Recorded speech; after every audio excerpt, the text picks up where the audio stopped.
Hey, everybody. Thanks for joining us on our last day with the Gospel of John in this study. Grateful that you've been listening or that you continue to listen.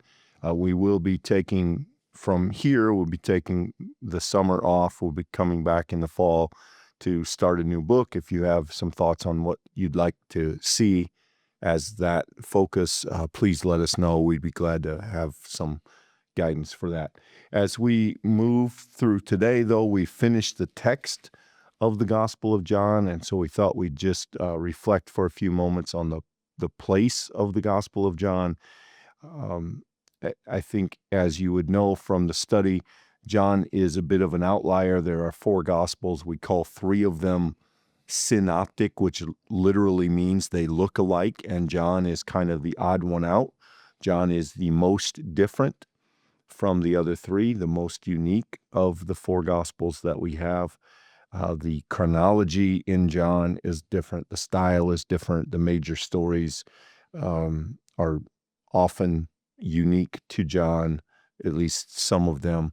It's not that John tells a different story, but it is that John tells the story differently. And I don't know, Michael, you are... You're a fan of the Gospel of John, and I suspect that that is true for a lot of people because John is a different voice, a different take. I think that makes this book appealing to people. John offers us some unique material. Also, the way John writes means some of the, obviously, John 3:16 and the woman at the well, the woman caught in adultery.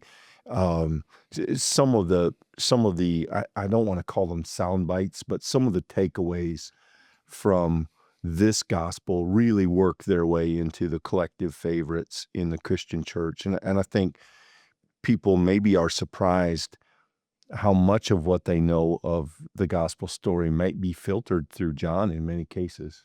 So let's talk about that for just a second. I do think that if you're going to be making a recommendation to someone who's maybe not read one of the Gospels before, that they're going to have their first encounter with the Jesus story, I don't think that you make the recommendation to read John. I have heard that done, and I think the argument behind that is that, John presents these characters and that these characters may be relatable, and I could see that. I think the reason I would argue against this as the first gospel that you read is because there's a way in which John is less interested in telling the core stories of Jesus in the order in which they lead him to Jerusalem. And instead, I think John is more interested in a thoroughgoing, I would even use the word theological project to show that Jesus was from the start the very thing he was on the cross, the very thing he is on the other side of the cross. John has a way of teaching in a way that I don't know that the other gospel writers do in the same way. I want to be clear. There's teaching in all the gospels. They're all giving a lens of Jesus Christ, of who he was, of how that changes our life. Absolutely. But I think of John as the master teacher and that he's going to tell you the stories. But as you've seen in the length of this study, there are always theological layers underneath those stories. There's always more revelation than just what Jesus said. You have to learn what Jesus said.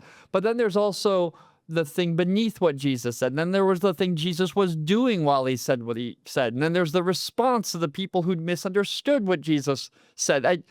John has a kind of unflinching look at the revelation of Jesus Christ in all of its senses. And so if you're a person that likes complexity and nuance and shades, and you're a kind of person that enjoys getting into something and finding it's much deeper than what you anticipated, this is a great book for you. This is a wonderful introduction to the life of Jesus Christ and why it is that Christians believe that he is who he said he was.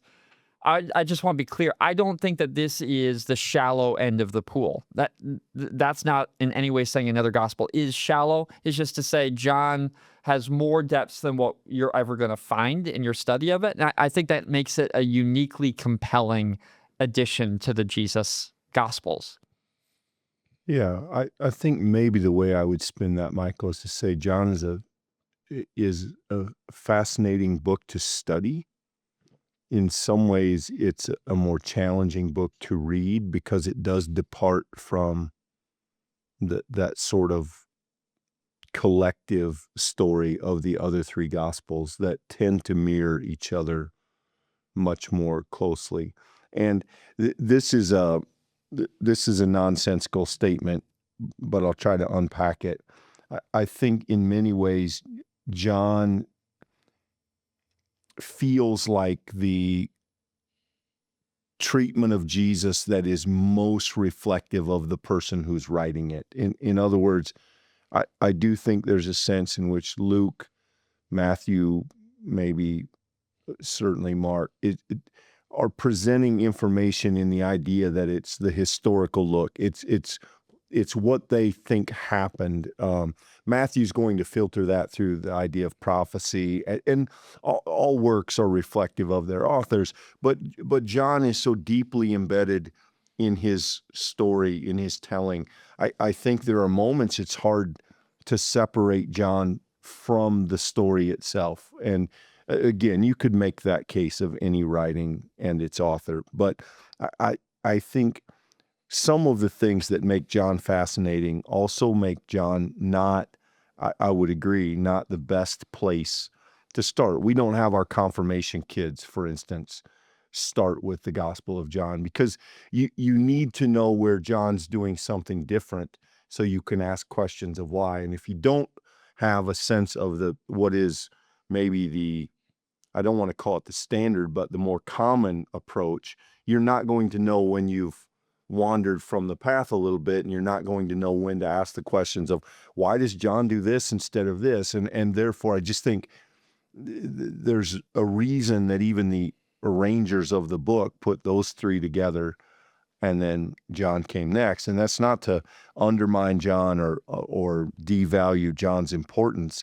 It's just I think I would 100% agree. It's not the place to start. There's too much other stuff you need to know in order to filter what John is doing and what's happening in the book. And so, yeah, I don't think it's a good intro. Having said that, I will say that I've been reminded as we've gone through John this time how deeply embedded we are, how deeply indebted we are to the things that John has embedded in this gospel. That there's no gospel that's stronger on Trinity, that's stronger on incarnation, that's stronger on the divinity of Christ and the I am statements. Much of what we understand of the sort of nature of Jesus questions, we take our theological cues from the Gospel of John in a way that I think is much more upfront and apparent than those other Gospels. Maybe that's because John is later.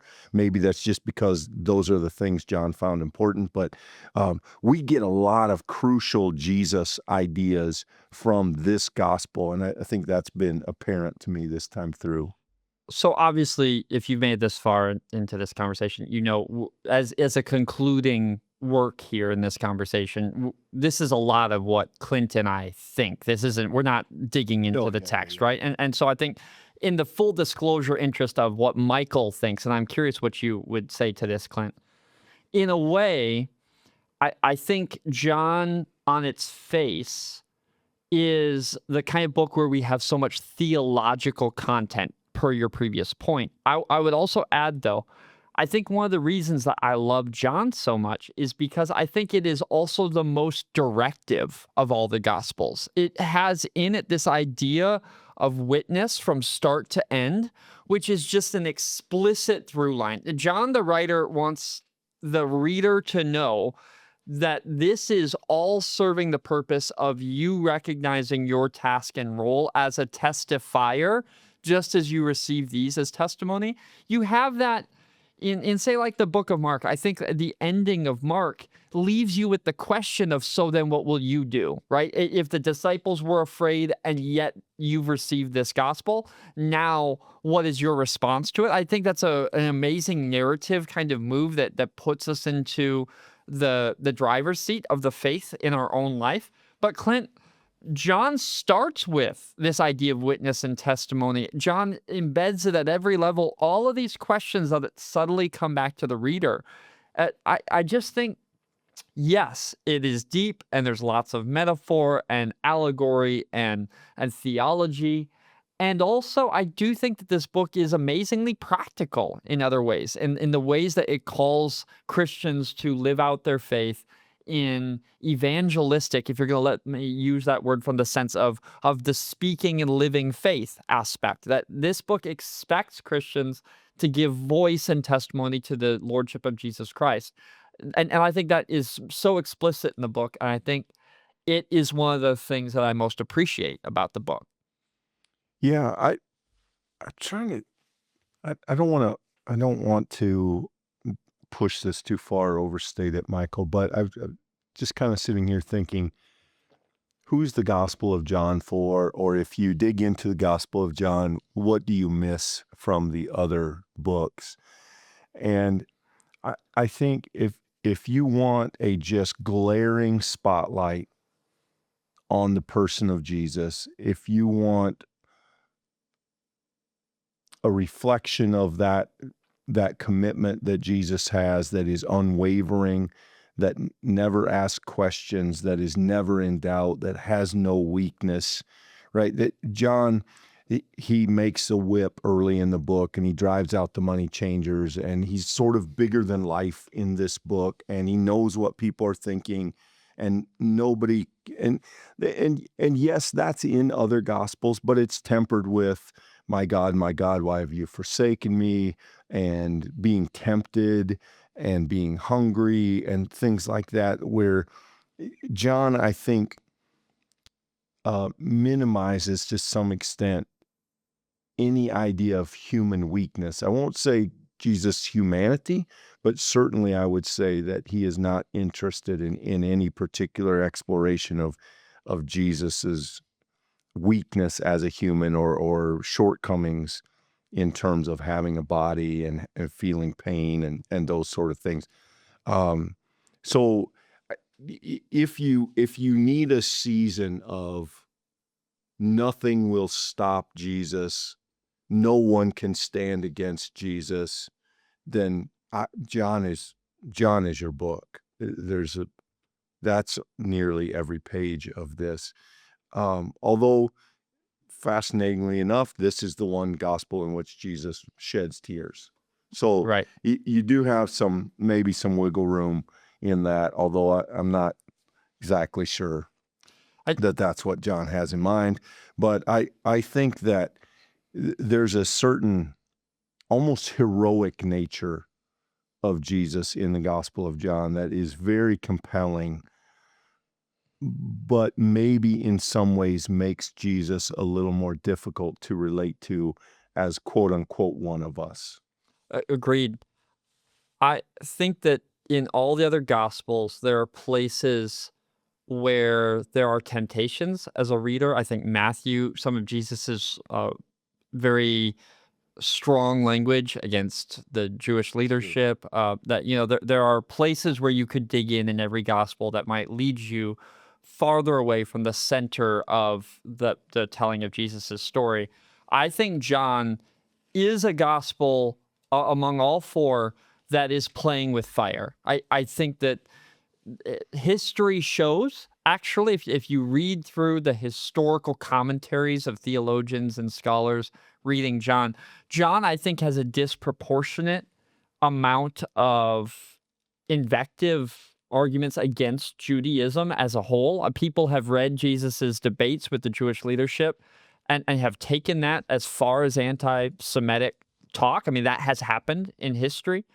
I do think that's a danger of the way that John has been read over the course of history. And I think, as we've demonstrated through our attempt to read it, Clint, it doesn't have to, but it certainly has. And I think another danger of this gospel, if we're not careful, is the fact that Jesus in this book does consistently bring a kind of theological turn over and over and over again. And there are some Christians who are so heavenly minded that they are no earthly good. And I think John can be read and has been read by some as being just purely spiritual and not physical at all. And I do think that's a misreading of this book. Yes, Jesus is not weak in the telling of this story, and nor do I think we should try to put that into John. I do think what's important to remember, though, is that John is held in concert with the other witnesses of Jesus Christ, and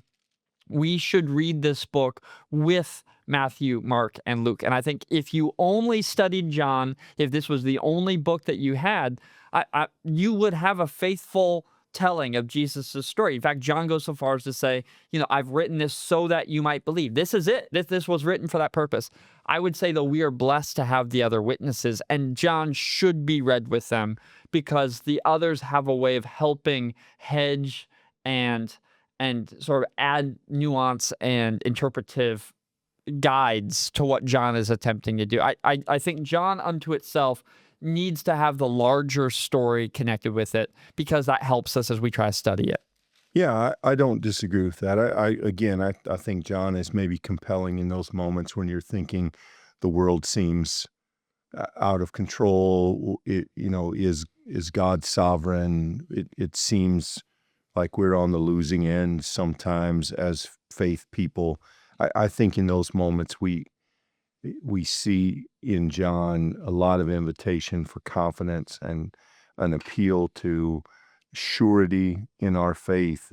I am this and I am that, and that kind of language and the signs of Jesus and the fact that Jesus goes toe to toe with those who would try to hold him down or silence him or keep him from being what he is. And I think there's a lot to be said for that. I do agree that I think it is helpful that the other Gospels maybe blunt that aggressive edge a little bit. There's some of that in every Gospel. I think because John has typically presented a Jesus who is just always the winner. I mean, just Jesus is the most of everything. And I think that it is probably helpful to make sure that that's tempered with those other accounts as well. But there's so much good stuff in the Gospel of John. Again, so much stuff I think that is beloved. So many moments that people would probably, if they've been in the faith for a while, they would know, even if they didn't know they were from the Gospel of John. Certainly the long prayer is unique, stands out. The idea of us against the world, or at least the world against Jesus would be a better way to say it. I think, that's helpful to a point. It can be overdone, but it's interesting. And I think that it has some upsides as well. But yeah, I bet people would be surprised how much of what they know about Jesus is typically is at least possibly rooted in John's telling. One thing I love about John, and I'm gonna say it this way, though I think it needs nuance, but I think John's a little sneaky with some of the themes that are more abundantly clear. Like in a book of Luke, Luke just explicitly tells stories about lost things. In John, there's a story of the woman at the well. And then, we had the whole conversation about the woman caught in the act of adultery, which, was that included originally? But all of those things, look up that study. But Clint, some of these examples of Jesus's compassion and grace on the lost and the least in John are powerful stories. They are amazingly nuanced and they're full of life and character. And I think John is a gift to us in that, whether you're Nicodemus or whether you're a woman who's in your, seventh, eighth relationship, right? At the end of the day, Jesus's encounter with you will be life-changing, and everything that follows it will be different. And the question that then comes to us as readers, those of us who've gone on this study together, is ultimately, how will our encounter with Jesus change who we are? And how will it transform our lives in the world? And, the point is not to answer that for now and it be done. The point is to come back to it over and over again. Yeah, this may not make sense and push back, Michael, if it needs clarification, but I would say that in some ways, John is, I think of the Gospel of Mark, and I think of Mark as a storyteller. I don't think of John as a storyteller in the same way, but you could argue that nobody crafts stories better. If you look at the 9th chapter of John, the man born blind, and you see how John dedicates that entire chapter to the themes of seeing and blindness and darkness and light, and you just look at that chapter alone and what John does with it to say something about Jesus and humanity and sinfulness and power, and the way that he weaves those themes together. That may be the best told story in all the Gospels. At least I wouldn't argue too strenuously with someone who tried to make that case. I think I'd at least give them a hearing.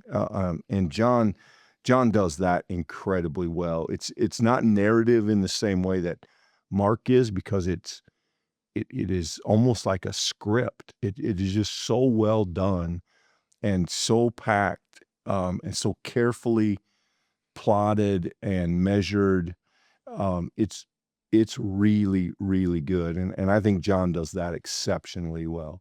Well, to that point, I think what you could say, Clint, is that John is really, really interested in making clear to us that there's more to this miracle than just the fact that someone who is blind can see. I think you could read some of the other Gospels, and the miracle is itself. This is miraculous. I think in John, what you can see, it really corrects this idea. Well, did the miracle happen? Well, yes, that's an important question, but John makes it clear, if you're only interested in the yes or no, you miss the point of the miracle, right? That's the whole point of the eyes. That's only where it starts. Yeah, exactly right. Yeah. And John lays that path for us. And I think that it really does shape the way that Christians read Scripture. Or even where we've been the last few days, that extensive, and yes, the arguments, is it there, is it not there? But look at the 21st chapter or even if you start in the 21st chapter with the unfolding appearances, that each one reveals something new.